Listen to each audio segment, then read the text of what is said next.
Hi, Scott. Good evening. This is Nova. Welcome. Hi, Nova. Hope everybody's doing okay. Yeah. We'll start in, I would say, about 11 minutes. Okay, sounds good. Thanks. Thank you.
Okay.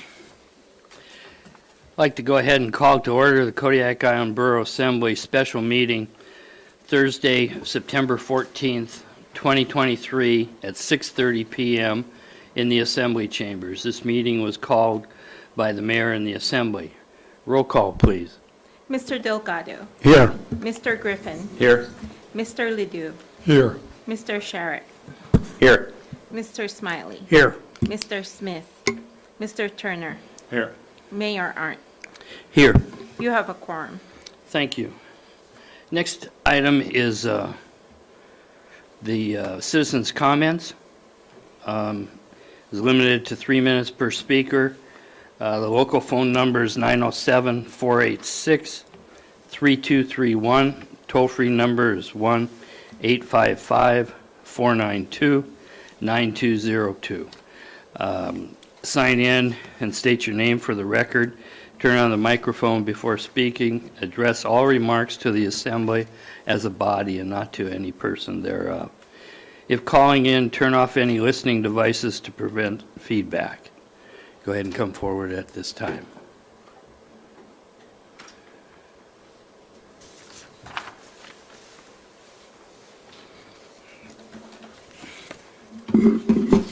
Hello, my name is Dan Rohr, Mayor and Assembly. Thanks for the opportunity to speak tonight.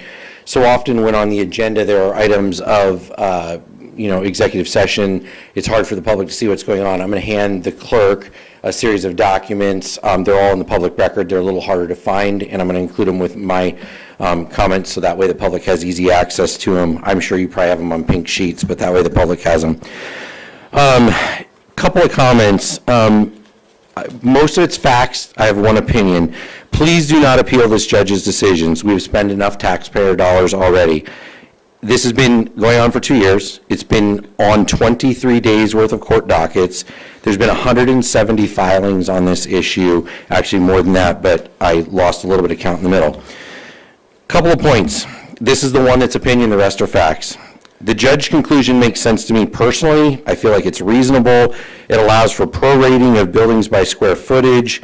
Additionally, it's consistent with the judge's ruling, a different judge, on Norton Sound versus the City of Nome in July of this year, where Norton Sound won all 4 of their challenges to the City of Nome over valuation.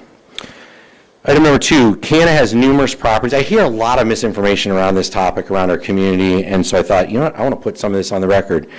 Canna has numerous properties in Kodiak, obviously. Some of them they pay taxes on them, some of them they don't. 10 of them they appealed your decision on, but there's at least 4 others that I'm aware of, and there may be more, that they did not. Family Dentistry, the empty lot next door, Eye Care Excellence Building, and Carolyn Street. They pay taxes on those, no questions asked.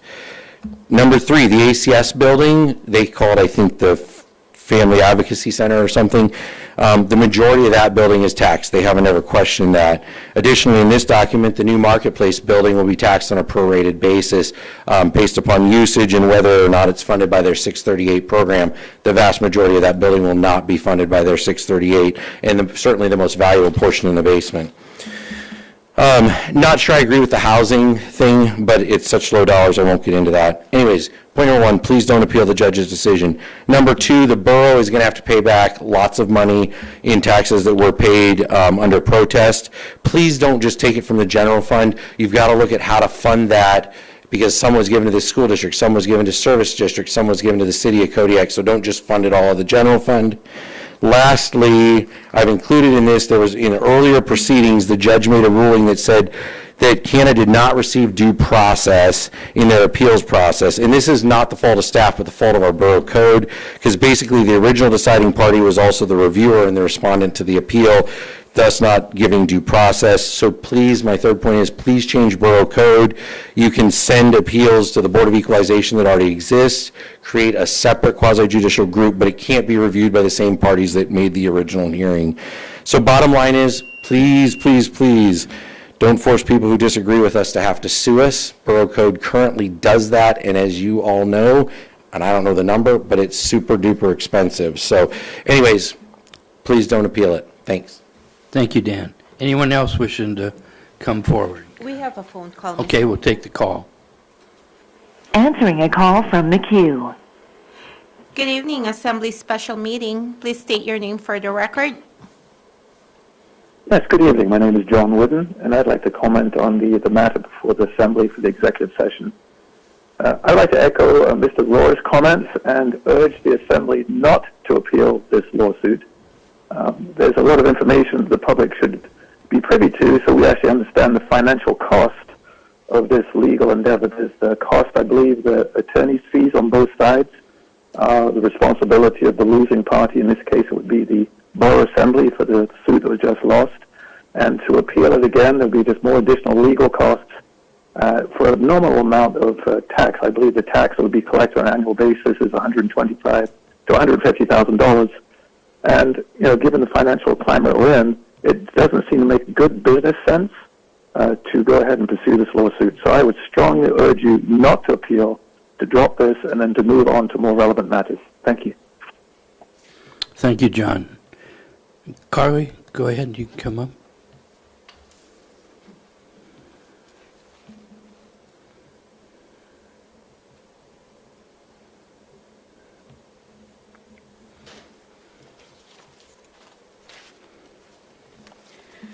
Carlene McChesney, how do you follow that? That was a lot of good information, and of course, others are privy to things that I'm not, but I would like to see this be appealed in front of the Alaska Supreme Court, because there are things that I still don't understand, like tax credits, and also the native sovereignty, and all I have is the Kodiak mirror.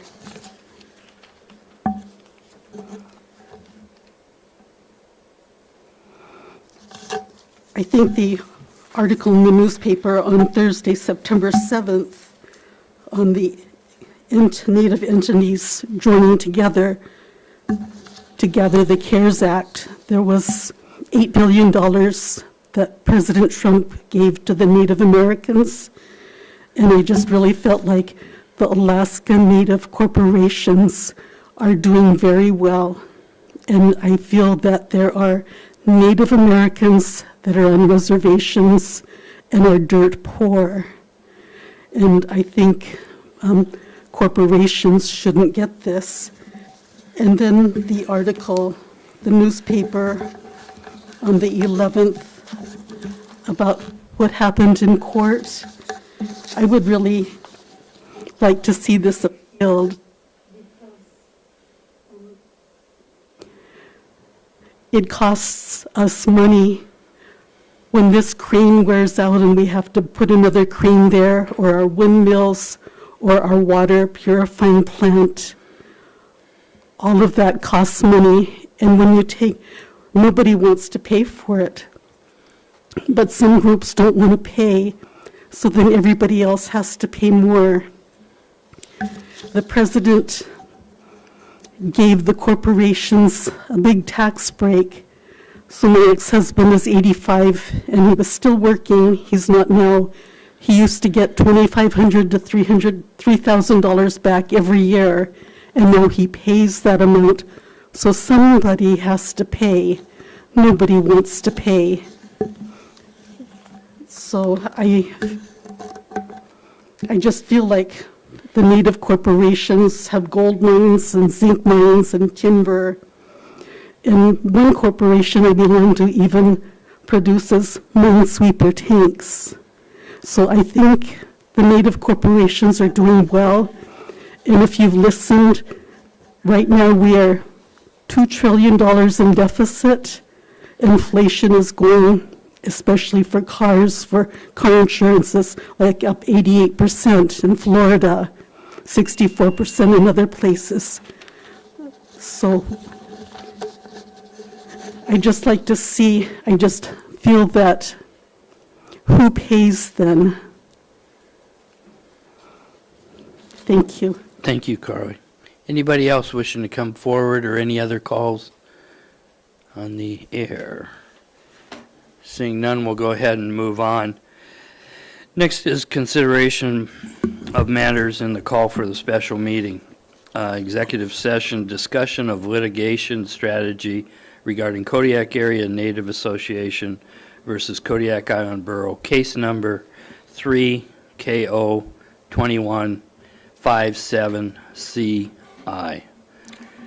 Move to convene into executive session under the authority of Kodiak Island Borough Code 2.30.030F1A to discuss pending litigation to which the borough is a party and to provide direction to the borough attorney regarding that litigation. Second. It's been moved and seconded. Any discussion? Roll call vote on the motion, please. Mr. Delgado, Yes. Mr. Griffin, Yes. Mr. Ledoux, Yes. Mr. Sherritt, No. Mr. Smiley, Yes. Mr. Turner. No. Would anyone like to change their vote? Motion passes 4 yes, 2 noes.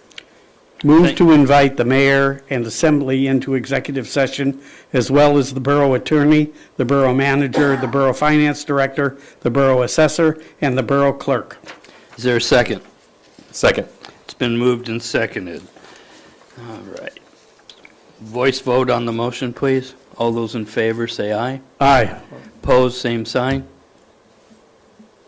Carried. Okay. We'll take a break here, kind of a recess before going into and convening the executive session. So, thank you.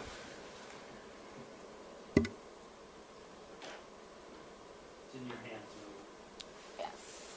Let me just turn